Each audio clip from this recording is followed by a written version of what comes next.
মৃতরা কখনো ফেরে না, এই ধারণাকে ধুলোয় মিশিয়ে দিয়ে যেন কফিন ভেঙে উঠে এলেন ইরানের বিখ্যাত জেনারেল ইসমাইল কানি।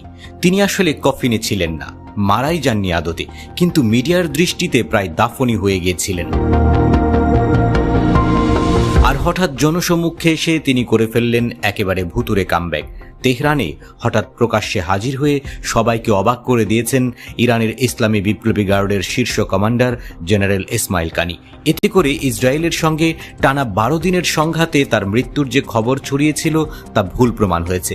সামাজিক যোগাযোগ মাধ্যমে ছড়িয়ে পড়া ভিডিওতে দেখা যায় কানি তেহরানে একটি বিজয় উদযাপন মিছিলে অংশ নিচ্ছিলেন এবং জনতার সঙ্গে উদযাপন করছেন। ইসরায়েলের সেনাবাহিনী দাবি করেছিল যে তাদের বিমান হামলায় অনেক ইরানি ঊর্ধ্বতন কর্মকর্তা নিহত হয়েছে।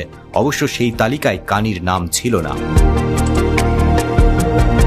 এদিকে জেনারেল ইসমাইল কানির সম্মুখে আসার বিষয়টি প্রমাণ করে যে ইরানের সামরিক নেতৃত্বকে পুরোপুরি ধ্বংস করতে পারেনি ইসরায়েল।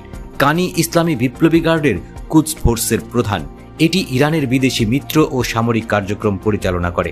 তার প্রকাশ্যে আসার বিষয়টি ইরানের দৃঢ়তা ও আত্মবিশ্বাসের বার্তা বহন করে বলে মনে করছেন অনেকেই।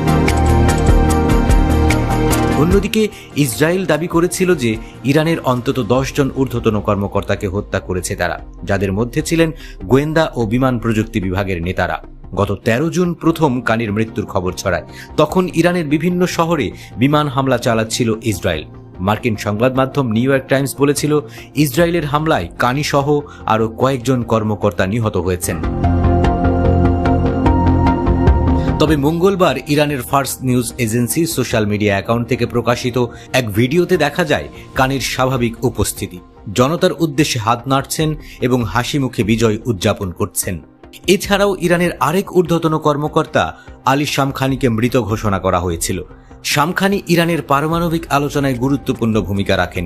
ইসরায়েলের হামলায় তারও নিহত হওয়ার গুঞ্জন ওঠে, কিন্তু পরবর্তী সময়ে ইরানি রাষ্ট্রীয় মিডিয়া জানায় শামখানি জীবিত আছেন, দেশের জন্য যে কোনো আত্মত্যাগে প্রস্তুত তিনি।